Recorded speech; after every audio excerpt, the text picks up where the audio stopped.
This week's episode is sponsored by Helio Gas Detection.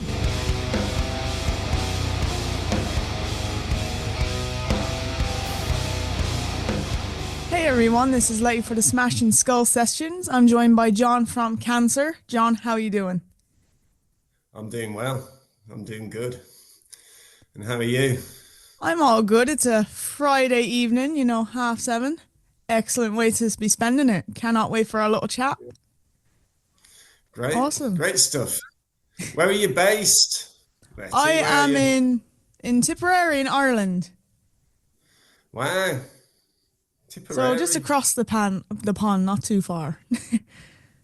Well, I'm actually in Madrid. Oh, lovely. How's the weather been over there? Spain, yeah. Sorry? How's the weather been? It's been horrible.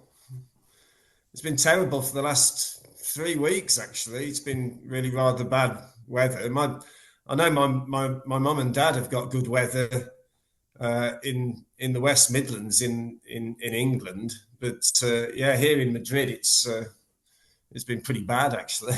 I had April showers in March. So You should be back to sun in no time, though. We've kind of gone back to dreary grey. It's been the grey here. Yeah.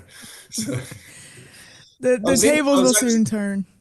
Yeah, I was in Dublin not so long back, probably about a year ago actually, but in Ireland, and I had a great time. Yeah. Did you get any sun? No, it was raining when I went. Yeah. I drank plenty of Guinness though, and met some very, very friendly people. Great. Had a great time. So. Oh, very good. What sort of places did you hit? Did you go Temple Bar and all that?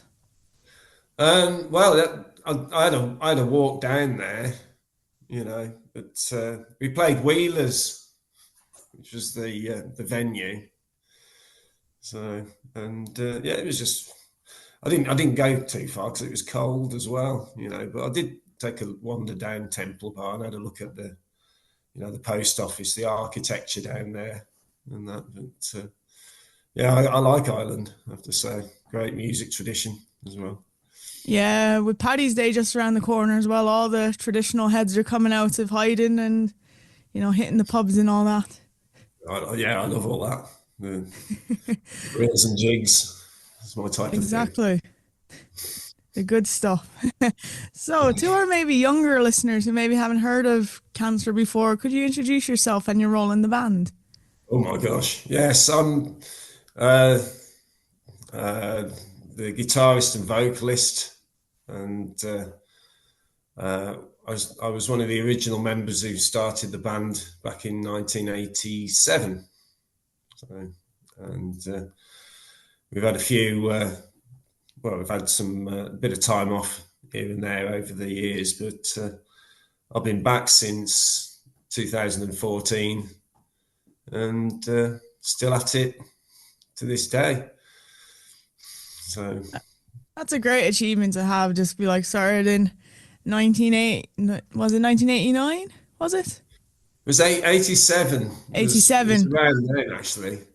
I'd only been playing guitar for 6 months, actually, and when this happened, I was playing bass before that, and I used to play. I swapped with Ian because he was playing guitar. So I said, "Well, let me have a go with the guitar, and you play bass, and we'll try and get it together." And we auditioned to get a. We got in contact with Carl, and he said, "Yeah, I'm up for it." We got this rehearsal room, and we invited a singer down, a vocalist, who actually looked like Millie Petrosa from Creator. We thought, well, he looks the part, so we get him down. We knew he was into singing and doing that type of vocal.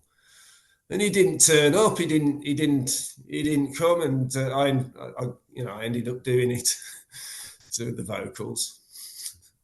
And what made you swap from bass to guitar? I think it was probably Tom G Warrior,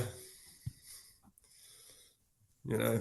So I thought that was so cool to be able to do that, you know. And I started thinking I could try and do that actually, you know. And so I got into that. I kind of steered clear really of the very technical players who do the vocals at the same time because, as a musician, I mean, a learning musician at the time, you listen to that stuff and you probably won't ever do anything ever, so you kind of you have to follow your own path really with it.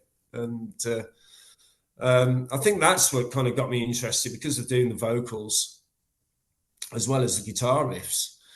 That's what kind of got me into songwriting, principally. And that kind of developed over the years, to what it is today. And here we are, you're still shredding on the guitar and still singing. It's great. Yes. I think I've got, but the texture of my voice has got even more deathly the closer I'm, reaching the pearly gates. I think that, I'm getting ready, for that moment. Oh, fair enough. And speaking of Ireland, you guys are making your way back over to Dublin in September, Are you buzzing? Absolutely, yeah. Absolutely. Yeah. Yeah, looking forward to it. Yeah, I've got a couple of friends going, and when this gig was announced, they're like, "Oh my God, Cancer are coming over. This is deadly," and all that. And I was like, "Yeah, it's going to be sick." Yeah, well, we got a new set actually. We tried it out in Italy a couple of weeks ago, and it doesn't let up. This one, it's it hits the spot. So, so yeah, I'm quite excited to get out and play it. We're playing like 5 new numbers from the album in the set, So the set's based around the new songs actually, and we kind of put a few old ones and some reworked ones in here and there. But no, it doesn't let up this one, I have to have the oxygen tank beside the Was there lots of mosh pits in Italy? Well, we played this club called the Defrag in Rome, in Roma. After seeing the Colosseum and getting all worked up, watching Gladiator all those years ago, and I got I don't know, I'm a big fan of the Giallo gore movies, the Argento Fulci films. So it all kind of hit home when I was playing Rome. That rhymed. And yeah, they erupted like Mount Vesuvius. They really did. The crowd, and I was very appreciative of it. But we were on point that night. We delivered a killer set, and yeah, they loved it. That's awesome. Do you have a favorite Jello movie? At the moment, I'm watching Sleepless quite a lot, and that's with Max von Sydow, the guy who's in The Exorcist, the Oh, Exorcist himself. Yeah, he plays a detective, and yeah, it's a wonderful film, and also The Black Cat. That's set in England, but it was done by Lucio Fulci, and so it's kind of one of his more twisted ones. That is, rather than the kind of zombie films that he was famous for doing. I So, think I've only ever seen one Jello movie. I can't remember the name of it, but it's about the couple and they own a beach or something like that. all right. Mm. And it's a fight over an inheritance about the beach or a house on the beach, something like that. The name is escaping me. I'm pretty Yeah, sure it's Jello. yeah. It wasn't Dementia 13, was it? I don't think so. For some reason, I think it's one word. Ah, right. Okay.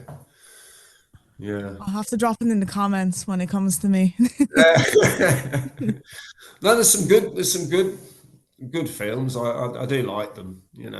I being here in Madrid, they're piped on the TV quite often. You see, so I quite like that type of entertainment. I'm not too good with the news and stuff like that. Pop on a horror movie instead, it's just the same. Well, I mean, the thing is with a horror movie, you can turn it off and you just know it's a horror movie. You know. Do you have any favorite horror movies? If you had to do a top three or top five. Oh my gosh, yeah. Roman Polanski's The Tenant. That's one of my favourites. Uh, The Legend of Hell House is another film I love. Um, Halloween 2. That's one of my favourites as well. Um, gosh, last two. Last two. I'm gonna have to give an Argento film, aren't I? Yeah, Tenebrae. I'll put Tenebrae in. I love that film, and I'll give Lucio. Is it House by the Cemetery? Yeah, there you go. There are some pretty solid picks. Yeah, I love my films, and those particular films. I don't look for so much kind of like budgets and things. I like films with character, and sometimes some of those. I mean, like The Legend of Hell House has got probably one of the worst kind of ratings on the internet. I mean, Rotten Tomatoes gave it you know, a real poo kind of review really. But for me, I really like that film because what it was about at the time. Was it Sleepaway Camp as well? That's kind of a golden oldie, like using the budget as much as they could. Yeah, that's it. Yeah, well, this is it. I mean, the a lot of the horror films they just don't have a budget anyway, And I think it kind of came out of like the B movie horrors, which came in the 50s, the Ed Wood films and these type of these type of films. The original Return of the Fly, the B movie Return of the Fly, not the Jeff Goldblum films, but the ones in the 50s with Vincent Price. They're classics. They are, if you like your B movie horror. But it was in the 80s, around the mid to late 80s, that horror films and gore movies were they were a bit taboo in England. It was a bit strange, really, because the heavy censorship, regarding fantasy. It's just fantasy at the end of the day, isn't it? But I guess it's what it stands for. And we used to watch. I used to watch a lot of these films with Shane Embury from Napalm Death, because he didn't live too far away, and we'd hook up and go and watch these films. And they used to come from Italy straight from Italy via Germany, and you'd see so they're in the original voiceover with the German subtitles at the bottom. And it was really strange because when our first album, got released, the German government banned it because of the sleeve. It was from a George Romero film, which was quite, it's like, what? How? And it was sold in a brown paper bag, a bit like Led Zeppelin in Through the Outdoor, it was a brown bag. It's like, so, yeah. Just like the brown bag of shame.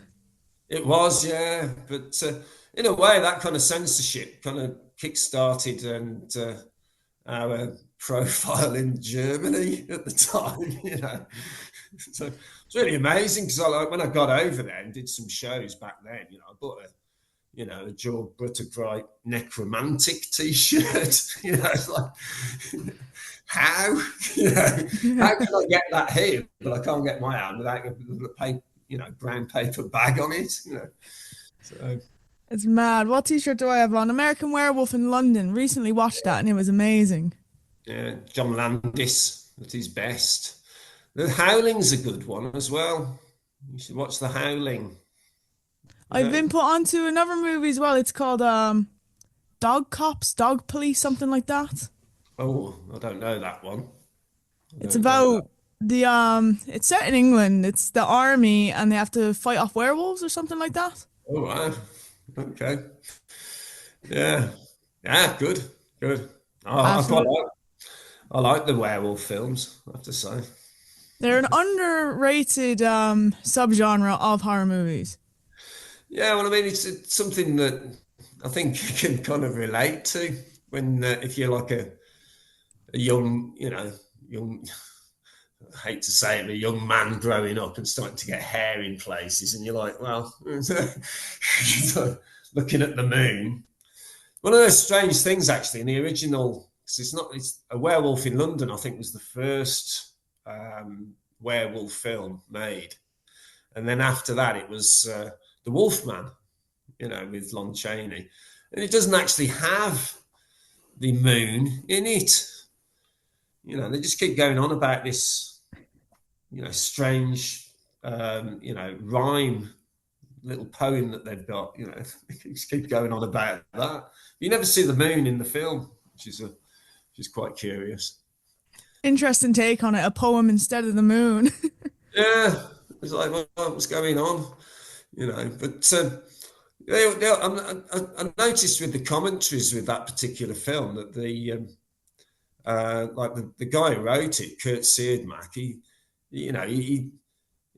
he does a disservice to Lon Chaney Jr., saying like, he was a terrible actor to be playing in it, and yet, you look at the House of Frankenstein when he got onto that particular film, he's actually fantastic. Much better than of Mice and Men. He was much, he's got his. I think he honed in on the part perfectly. And Jack Pierce had worked out how to sort out the makeup a bit quicker, perhaps. Oh, we'll never know, I guess. No, no. Uh, your new album, Inverted World, is out the 25th of April. How was the recording process for it? The album artwork actually is excellent for it as well. Yeah, the Peaceville guys did Paul at Peaceville did the artwork. We had a conversation about the songs, and he sent me an image, a kind of rough image of it, and I was like, oh yes, we'll have that. I was like, wow, But I started writing the album actually after the COVID thing. You remember the COVID? The Yeah, COVID I saw it. It was 5 years ago since it was like lockdown was announced in Ireland. I was like, 5 years? Oh my God. already. So I started writing after I was set free again from my house. When I could leave my village, here in Spain, and get bit of a life again. But I noticed after the because of the intrusion and everything, because of it, I'd never seen a situation where the government had told me to stay in my house, and all of a sudden I'm getting pictures of people like Matt Hancock and Anthony Fauci and Bill Gates on the television. And I'm like, what? Again, like, hey, So, and being told to stay in. And I think that, I was brought up in the punk era, and the punk rock kind of hit hard. I think I didn't like it, and by the time I was set free again, I started writing then.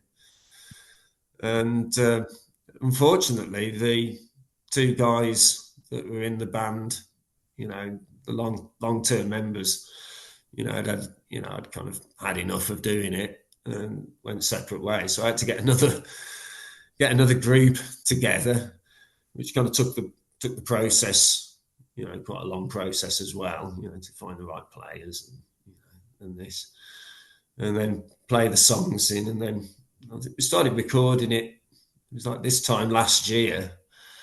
So we did the drums, and then we had like a month off. Then I went in to do the guitars, and there was another month off, and then vocals, and so it was a bit like that really. But each song that I went in, I kind of like remembered the vibe and try and keep that excitement going.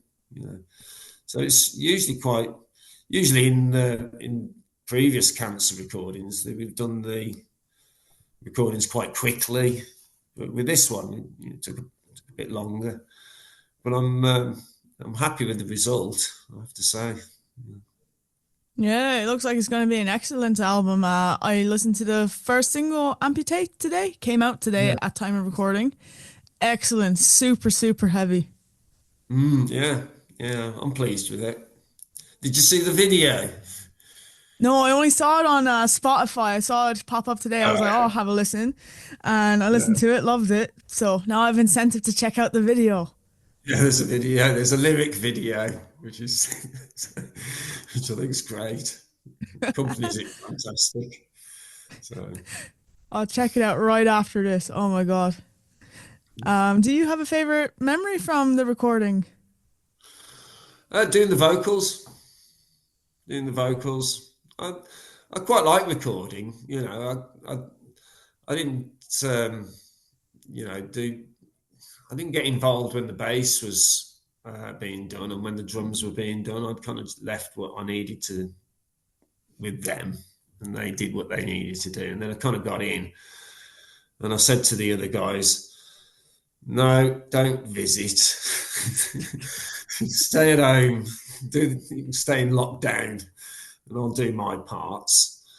So I quite liked it to go into the studio and just work with the engineer and, you know, in a kind of relaxed way. And because of that, I actually got it done quicker. And but usually the vocals, you know, it's, I mean, back in the day when we did the first two Cancer albums, it was Scott Burns who, you know, sat down with me. He actually, you know, taught me how to kind of construct a verse and a chorus and a middle eight and this type of thing.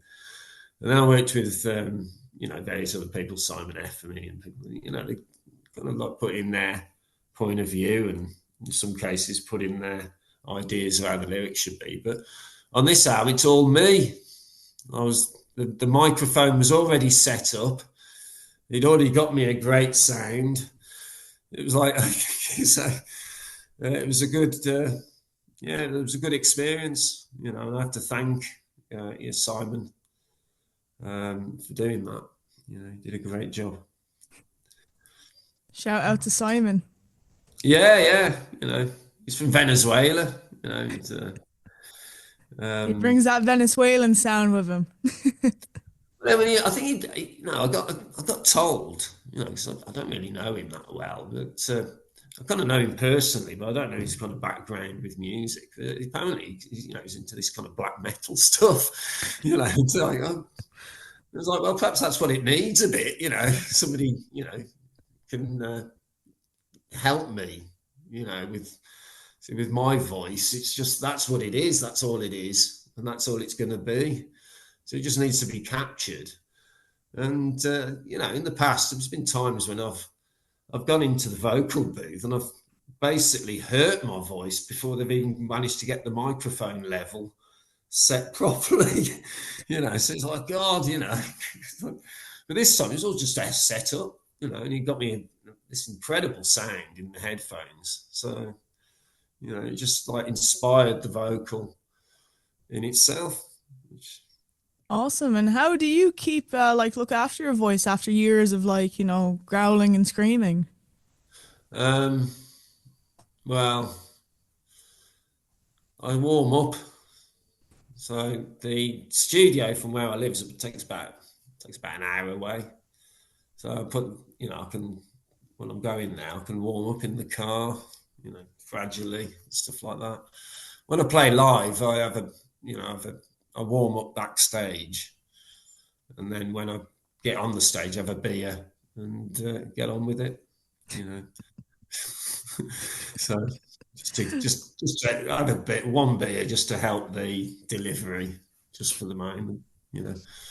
But yeah, I've got to the point now where I can like, don't overdo it, John, on the first two tracks, so you're left breathless for the rest of the set. So this is the thing, I have to hold back a bit now, you know. It's like, And I kind of go gradually up to a crescendo.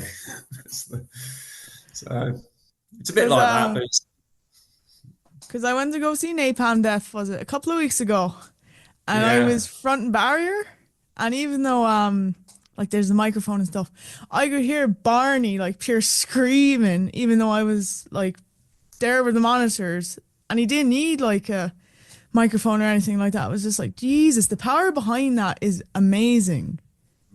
Yeah, yeah. Well, he's got bellows, hasn't he, for lungs? That guy. Yeah. So, I saw he had an interview years ago with do you know Ed Miliband? good God. Yeah. Yeah, The and he was trying to politician. yeah, well, this is when he was on he had a podcast or radio show or something. And he had Barney from Napalm Death on, and God bless Barney, he was trying to teach him how to scream. Oh, God. The results are hilarious. Yeah. Gosh. Perhaps he was trying to do a gym, I don't know. I've forgotten his name. Ace Ventura, pet detective. Who was that guy? Jim He was Carrey. Jim Carrey. He did the same, didn't he? He got interested in it and tried to. He was doing it on the Letterman show or something like that. Yeah, and he called it thrash metal. I've never cringed so much in my life. Yeah. So, yeah. Yeah, so well, they try. If you could collaborate with any musician dead or alive, who would it be? And it doesn't have to be Oh, for cancer. oh my gosh. Oh, oh gosh. Does it have to be metal? Nope, can be anyone. Okay. Yeah, I'd love to collaborate with somebody from Skinny Puppy. Well, they're no longer going. Um, Al Jorgensen from Ministry, perhaps. The old like the 80s industrial bands that pioneered the way. You know, um, if I could have a jam with somebody, it would be Tony Iommi, uh, Tom Warrior, and probably Quorthon There's some from Bath. solid picks. Yeah, Did you get but that tickets to Black Sabbath actually?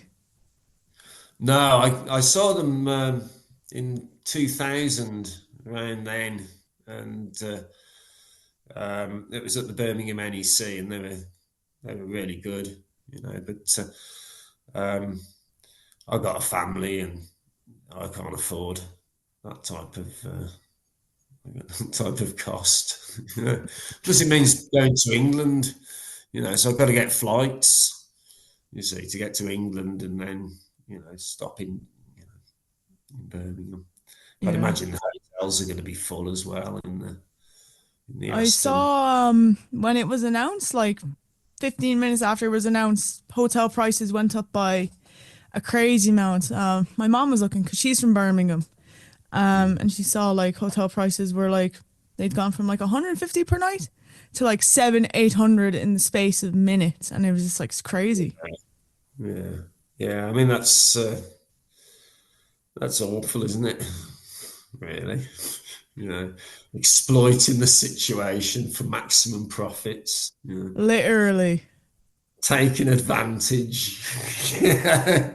So, I yeah, say I say there be a few good campers outside of Villa Park, just like people that didn't get tickets just to yeah, hear it. Like, yeah. Oh, well, that's what I'd do. I mean, does anybody know if I don't know? I don't know anything about this, but does Ozzy Osbourne know anything about this? Has his wife told him that he's playing? he's Yeah. lucid and aware, but after all the tickets sold out, Sharon revealed that he's not going to perform a set with Sabbath Oh, after. So I was just like, oh, it's a bit disappointing. yeah, because I saw them on the 2017 tour, was it? The end when it was like, their goodbye. Well, I thought that was it. Yeah, I thought that Yeah. was that was it. But yeah. But they've Wow. all been like dropping hints, being like, "Oh, it'd be great to play one last gig with Bill Ward," because Bill Ward wasn't on the show, and like, "Oh, it'd be great to have one last gig with Bill Ward and all this." So they've roped him in, and this is going to be the finale. Yeah. All right. Wow. Wow. Well, Have to see how it goes.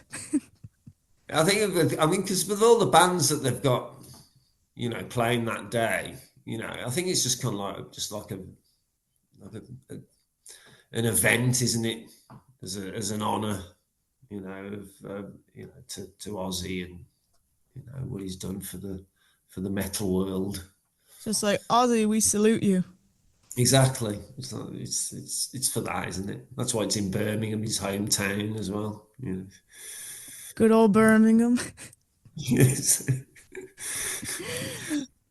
Speaking of collaboration, you got to work with James Murphy of Obituary. How was collaborating with him? Well, I mean, yeah, I mean, he came in. We went over to Morris Sound Studios to record our second album, and for our first album, Scott Burns, the producer, came over to England, and we recorded it in Wales. It's kind of like out in the middle of nowhere type of area. So when we came to do the second album, Scott, he was like, I want it recorded in Morris Sound, So we flew over there, got in, and recorded, and I think it was all right. What happened was we got James to come in to do some guest solos, okay, and he came in. I think he did Hung, Drawn and Quartered and Back from the Dead, which are like, his fingers were like, I watched him do it, and he was like, yeah, okay. And it's like, I had to do my leads after, and it was like, well, I'd already done a few leads, and my leads a bit more like statements of disgust that tend to sound like, a cat strangling affair, really, if you know what I mean. It's more, I come in from more of that kind of like effect and noise. Yeah. And it kind of just didn't fit, so we had to get him to do the rest of the leads, and so we employed him for that album.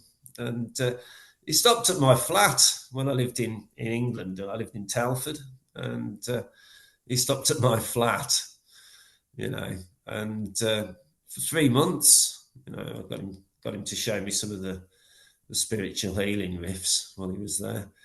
And he broke my toilet as well. But he was a lovely guy, to say. My God, I don't know whether to ask or not about how he broke your toilet. Well, it wasn't. It wasn't. The problem was, we bought the place, and for some strange reason, like the toilets, you got like 4 kind of like bolt holes. Yeah.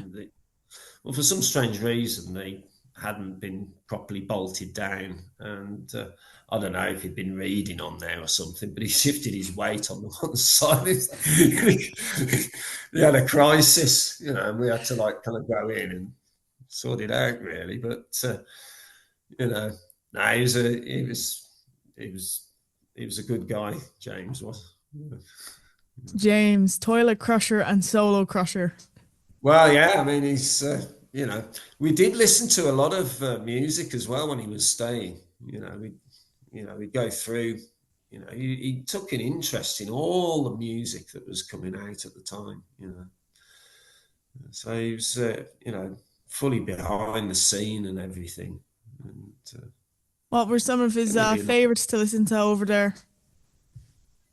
I'm sorry?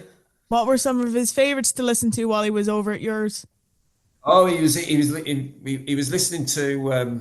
He liked Carcass, and we'd listened to a bit of Coroner as well, and Pungent Stench, and he got the Cathedral stuff as well, and we listened to an album we liked was Gothic by Paradise Lost. Oh, actually. the boys, yeah. That just come out. That come out just before Death Shall Rise. So we got that, and we were listening to that quite a lot, and we thought that was cool. So, You've got some pretty solid picks then. Nice one. yeah. And this leads actually very good to my next question. Do you have any favorite album releases of 2025 so far, or any that you're looking forward to? I haven't heard anything yet. Yeah, I'm a bit ignorant on that front. Yeah. Um, Well, no, I what have don't. you kind of been listening to lately? Um, what have I been listening to? What's the last thing I was listening to? Yeah, I was listening to some Motorhead. I tend to listen to them quite a bit. There's one of those. They're one of those bands that I just keep listening to every now and again. Once a week, I have to put a Motorhead album on. So Iron Fist was the last Motorhead album. I listen to a bit of Venom now and again. Yeah, I quite like Welcome to Hell. Yeah, that's a good album. And yeah, that type of thing. Hell Awaits by Slayer. I like that album. Any Sabbath stuff. I was on a big Slayer binge today, actually. What did I listen to? Seasons in the Abyss and God Hates Us All, back to back. Oh, wow. Fantastic. Yeah. Do you ever listen to Haunting the Chapel? I think I did when I was about 15 or so and just never went back to it. Yeah, that's a good one. Haunting the Chapel. Yeah. I'll have to go back to it. I listened to it. Yeah, I went to see them on their Rain in Blood tour at the Birmingham Odeon. Oh, that And, must have been amazing. oh, yeah. Yeah. I got chucked out actually because I did a stage dive. And, I got on the stage and I jumped off. Like people like hold you, and you're kind of surfing for them. They bloody pushed me back on the stage. And I saw these kind of like roadies and stage hands coming out to kind of grab me. So I jumped off again. This time they pushed me the other way into the hands of a bouncer, which was he took straight out there. It was during chemical warfare. Yeah, at the door I was. I had to wait until the end of the concert to get my lift back home. Yeah, so. I went to go see Biohazard the other week actually, and fans were going massive because it was their second time ever in Ireland. They played an insane gig, was it in the 1990s? And they just never came over again. And then they came over, and everyone was going wild, and like they were crowd surfers and all this. And the guitarist Billy of Biohazard, he was trying to drag the stage divers and crowd surfers up onto the stage. And the security were having none of it. They were like, no, they have to go out. And he was like, let them up. Yeah, that's great, isn't it? Luring the people on the stage only to get manhandled by the... That's cruelty. Yeah, It was a great gig, though. Biohazard. Yeah. Fantastic. Amazing. And we're on to our last question. Oh. Yeah, time has flown.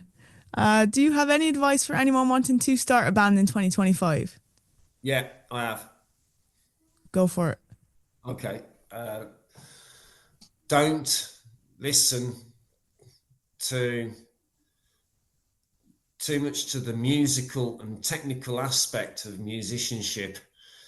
Try and go for songs and something original within yourself, and go with what your strengths are. Find out what your strengths are and go with it. And usually you find out from what you enjoy doing. So be open to it and do it until it's a daily thing. It's a daily occurrence. And that would be my advice for anyone. And for God's sake, don't listen to Yinggy Malmsteen or anything like that if you're trying to learn to play guitar in the first, because you're just going to go, what's the point? So go with the vibe of the music that you want and feel the energy of it. And, you know, you can usually find your own originality with that. And that's a glorious thing.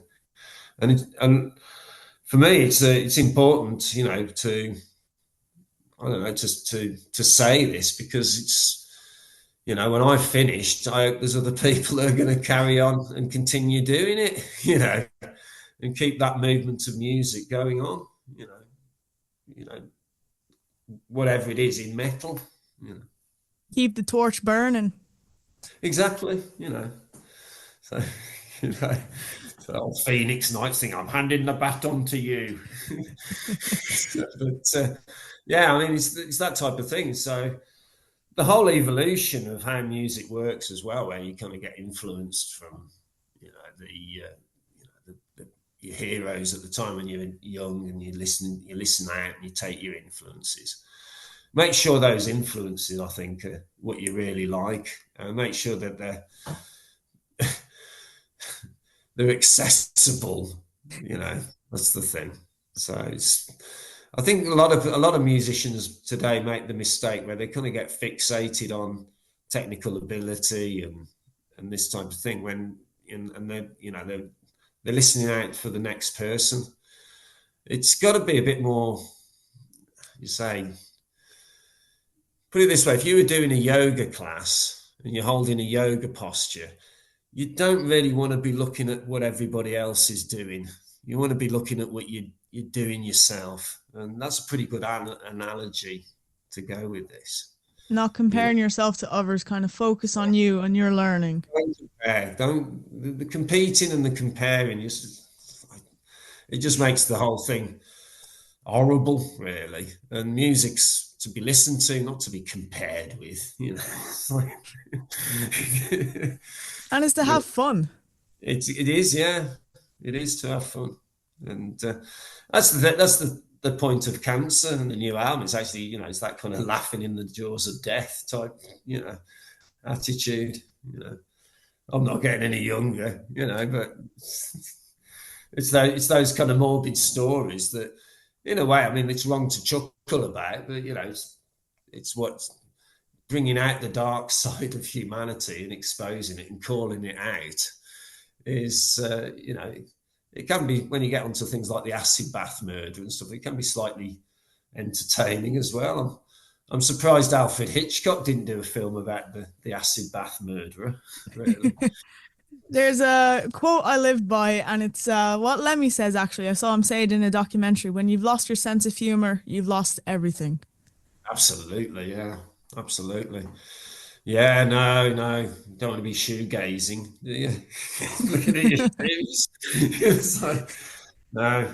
And that guy, you know, he's a good baseline to follow regarding songwriting, because he wrote songs. You could tell he's, you know, the care and effort that he put into his songwriting was great, you know.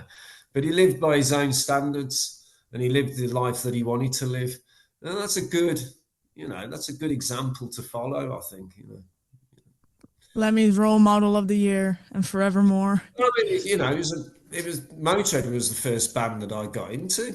Actually, it was the first album I bought was Another Perfect Day. Before that, it was all Sex Pistols and Crass and stuff like that. You know, it was the punk thing, and I got into Motorhead, you know, partly from that punk thing, because they had that. They had the punk rock attitude kind of thing, wasn't it? Yeah, you know. And you listen to his previous band, and when he was in Hawkwind, it was like, hey, it's like. But I heard like Iron Fist first, and then, well, I think it was Another Perfect Day first, and then Iron Fist, one or the other. And the bug bit me, and you know, I've listened to Motorhead ever since. Really. The gateway band for me was Metallica, and then I discovered Megadeth, Anthrax, Slayer, and then obviously the bands that influenced them as well. Yeah. Jump in the fire. Like, I saw Metallica play the Birmingham Odeon on the Master of Puppets tour a few days before Cliff Burton died. Yeah, that must have been amazing. Anthrax sporting. Well, James Hetfield had a skateboarding accident, and I think they had like John Marshall playing guitar. I think it was at the time. But yeah, I mean, get your welcome home. Wow, fantastic, you know. But I love all that, you know. The Ride the Lightning was a great record, wasn't it? You know, and Yeah. I mean, I saw them as well on the Justice for All tour with Danzig, you know, supporting. Yeah, they did Mother of Mercy, which was like, wow, you know, this is a show, this is entertainment for me. You know, he did London Dungeon as well. I think he was having a bit of a joke there. You know, the old Misfits song, you know, about being locked up in jail in London. Yeah. It's fantastic, you know. But yeah, good band, Metallica. 100%. Yeah, and Megadeth as well. What's your favourite Megadeth? What's my favorite Megadeth song? Well, album or Album. Oh, that's a toughie. I'd probably say Peace Sells for my favorite album, and my favorite song would probably be 12 Magics. yeah, yeah. My son is a big Megadeth fan, and he plays bass as well. I got him to learn the starter piece cells, you know, the bass Yeah. line, you know. But yeah, that's a good album. Wake Up Dead, so that's a good sense of humour. I play the drums myself, and my bandmate, who I'm in a band with, he's the biggest Megadeth fanboy ever, and Yeah, he wants us to play just basically Tornado of Souls, just every Megadeth song. I can play Tornado of Souls, and it's just so much fun playing it. Like it's an amazing song. yeah, yeah. Oh yeah, yeah. Well, that's it. They're songs. They're actual songs, aren't they? You know. So yeah, fantastic, fantastic. Oh, Yeah, I saw Megadeth play as well in the just before the So Far So Good So What album came out. At Leeds. It was like their second appearance ever in the UK, and yeah, they were fabulous, really good. I can just imagine Prime Dave, like he was on point. Yeah, yeah, yeah. It was, yeah, it was good. It was good. The metal scene was quite interesting back then, you know, because you got, you know, with the Megadeth, you got your Megadeths and the, you know, the Exodus. That was a good band as well, and you know, with the Slayer. But you'd also got the German thrash metal scene going on as well. You got the Sodom Exodus and Destruction, and And Tank of the Creator, yeah, yeah, Creator as well. And so it was a very interesting time. You've got Voivod in Canada, you know, with the Killing Technology, you know, and so there was a lot of good music. And back then, you had to, I mean, it was vinyls. You had to buy the vinyl, and you'd send off to Shades in London, you know, with your postal order or your or check. Kerrang magazine, like with the order forms. Yeah, yeah, that was it. Yeah, I mean, you find out 'cause it was you buy the Kerrang, literally. Forget about, you know, the interviews in there, but you just buy it for the, you know, for the catalogue really, to find, so you'd send them, you know, the money off, and fantastic, yeah, fantastic way of, you know, wait, you got it working in the week, you know, you're waiting for your record to arrive, and it's like, yes, you know. Oh, bring it back, bring it back. Well, it's that kind of discovery, you know. But it's an interesting time, I think, back then, you know. 100%. Like I've read books on like the history of metal and all that, and it's just like I was born in 2002, so I would have never witnessed any of this. But the authors that I read and all that, they like painted such a great way. I was like, oh, I wonder what it'd be like a metalhead in the 80s. Like, it must have been amazing watching the whole genre just basically be created in front of you. Yeah, well, it was funny because it was polarized at the time. There was the bands with the hairspray and the glittery clothing, and then there was the other bands with the, you know, with the ripped jeans and the, you know, the bit more, you know, thrash and a bit more, you know, the metal, if you know what I mean. So there was like, you go to the Monsters of Rock in Donington, I suppose you get you get that hybrid affair with Wasp. But, you know, you got Cinderella, which is like, hey, you know, and then you got the Metallica, and it's like, well, you know, so it was kind of like separated a bit by the image.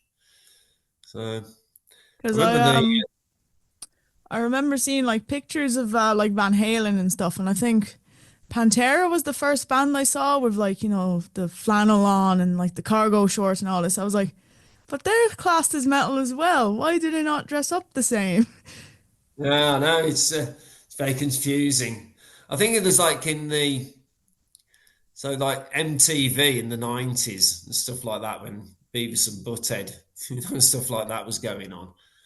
It kind of metal got quite big, you see, you know, because of it. And because it got big, people started wearing those shorts and, you know, the different clothing, you know, different clothing to look more contemporary, you know. So I mean, like bands like Alice in Chains were kind of like, you know, were coming in because of bands like Nirvana had got so big in the mainstream, you know. So you get like the Jar of Flies album coming out, and it was like always played on the radio, you know. So the gateway. I remember seeing the band Tool at Glastonbury, you know, which just shows, I mean, how big metal had got at that point. You know. That's mad. Tool at Glastonbury. I could never picture that. Yeah, yeah, it was good as well. You know, playing the stuff off Undertow. Like, yeah, I saw Blind Melon as well. That was yeah. I saw them and I heard them, and something was going on with the guitarist, and he sacrificed his guitar, his yellow guitar or something. It was like, and I was horrified at the time because I was, you know, I'd been to the cider tent, and I was like, oh, I could have bloody had that, you know. Oh, amazing stories. But John, I'm going to let you go. Thank you so much for taking the time out your evening to talk to me. No, it was an absolute pleasure, Letty, and yeah, thank you. No worries at all. And Inverted World is out the 25th of April. Yeah, and have a listen.